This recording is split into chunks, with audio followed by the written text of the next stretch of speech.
must have a code. Oh, no doubt. Good cop and bad cop left for the day. May I fuck my wife? I am the one who knocks. Le cinéma a longtemps snobé la fiction télé, qu'elle jugeait alors incapable de rivaliser. Mais le 7e art a du mouron à se faire, les shows télé qui vont suivre, prouvant que la frontière qui séparait les deux médias est bel et bien abolie. La première news de la semaine, c'est l'incursion sur le petit écran des frères Cohen par la diffusion du premier épisode de l'adaptation télé d'un de leurs chefs-d'œuvre, le génialissime Fargo.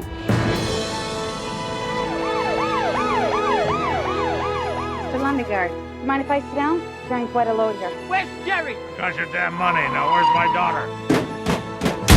Comédie noire habitée par des personnages allant du décalé au farfelu, sur fond d'intrigues criminelles traitées de façon hilarante, le film sert d'inspiration à la série qui, si elle n'en suit pas le scénario, en respecte l'imagerie, le ton et l'ambiance. On retrouve ainsi Martin Freeman, le Hobbit du cinéma, dans le rôle de Lester Nygaard, un personnage qui renvoie directement à celui du loser total interprété par William H. Macy dans Fargo, le film. Hey, you remember the story I told you of the boy I put in the oil drum and rolled onto the highway? Is that him, Dad? Yeah, Dad, is that him? Oh, you betcha. L'autre star du show, c'est l'acteur principal du film The Man Who Wasn't There des mêmes frères Cohen et qui incarne ici un mystérieux criminel aux motivations obscures. It's a different rate for two. And if you got pets, dog, cat, it's an extra $10. What if I got a fish? Excuse me? Would a fish cost me $10? Or what if I kept spiders or mice? What if I had bacteria? Sir, bacteria are not pets. Could be.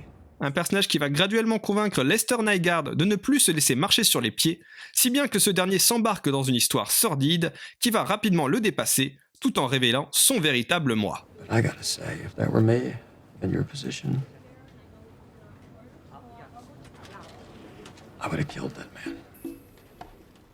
Un premier épisode extrêmement réussi, dans lequel on retrouve la patte inimitable des frères cinéastes, dont le programme retranscrit avec talent l'univers barré et les personnages hauts en couleur. I'm glad my husband's dead.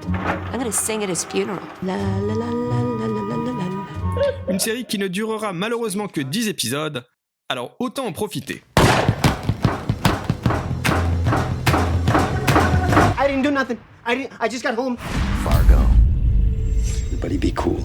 You be cool. L'autre news, c'est l'adaptation en série du film From Dusk Till Dawn, plus connu en France sous le titre Une nuit en enfer. Une pantalonnade développée par le réalisateur du film original Robert Rodriguez, dont les acteurs principaux George Clooney et Quentin Tarantino sont ici remplacés par deux illustres inconnus, les seuls comédiens relativement familiers du cast étant l'éternel Terminator 1000 Robert Patrick et Don Johnson, l'un des deux flics à Miami.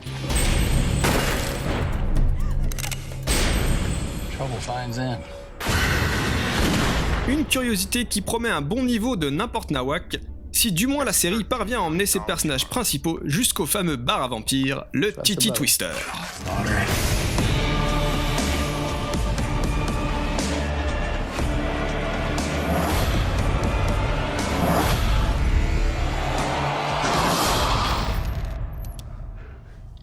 All right, now everybody be cool. You be cool.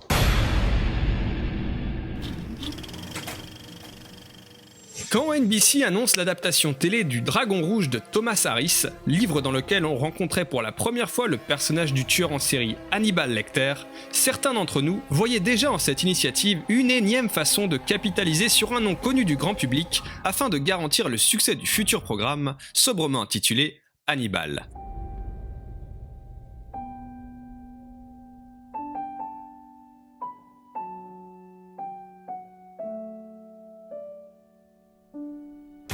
La peur de voir le personnage culte se planter à la télé était renforcée par l'échec de la plupart des adaptations ciné, au nombre de 5. La plus fameuse d'entre elles étant évidemment le film Le Silence des Agneaux, qui éleva le cannibale en icône de la pop culture grâce à la terrifiante composition de Sir Anthony Hopkins.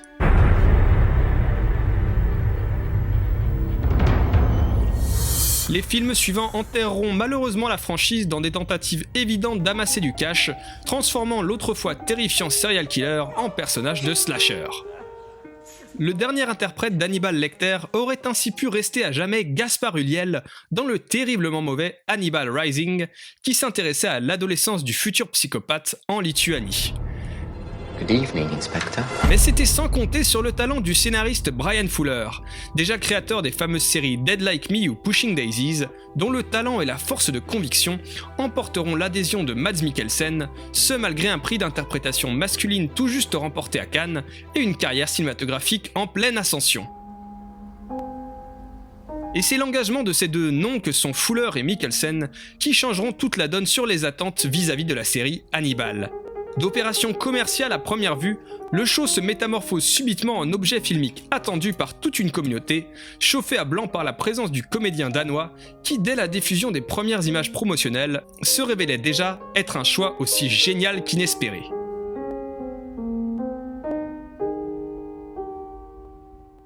Digne successeur du Hannibal de Hopkins, Mikkelsen est également entouré de comédiens talentueux qui viennent prêter main forte au show.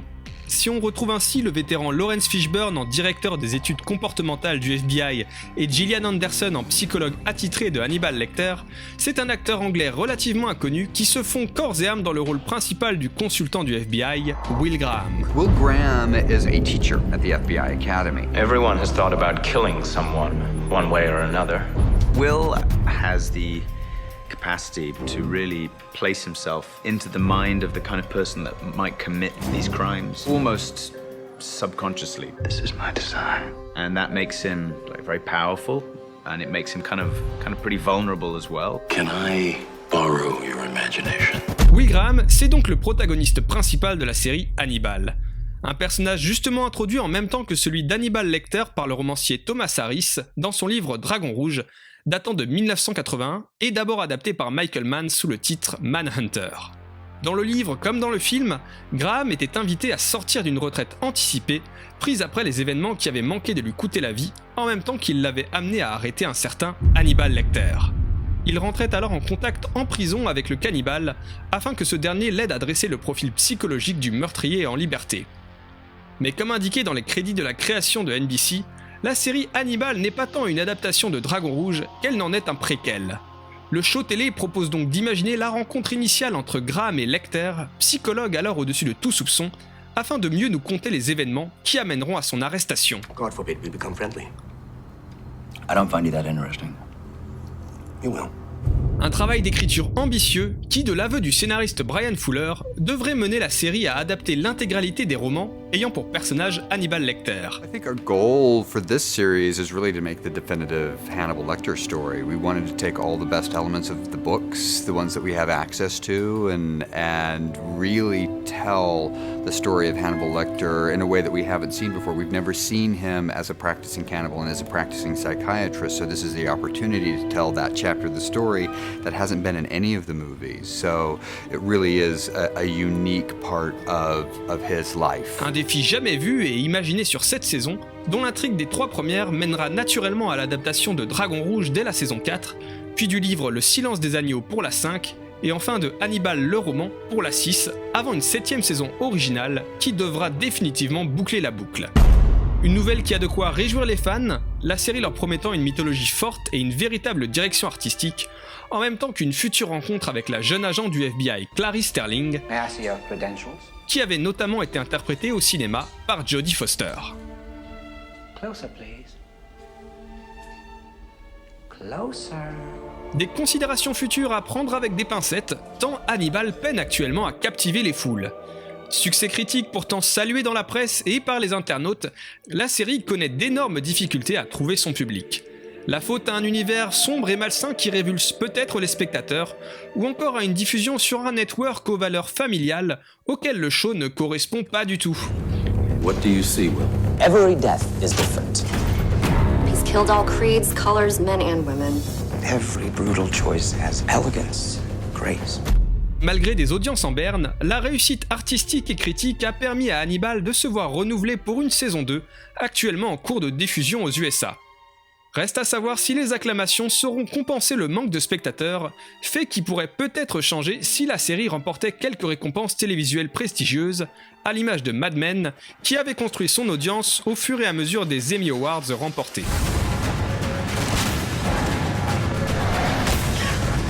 Mais au-delà de ces interrogations, il est important de saluer la série pour ce qu'elle est, c'est-à-dire un thriller incroyablement noir, presque science-fiction, à l'esthétisme renversant et l'écriture efficace, qui propose une plongée dans le psyché d'un homme torturé par sa capacité à assumer le profil psychologique des tueurs en série.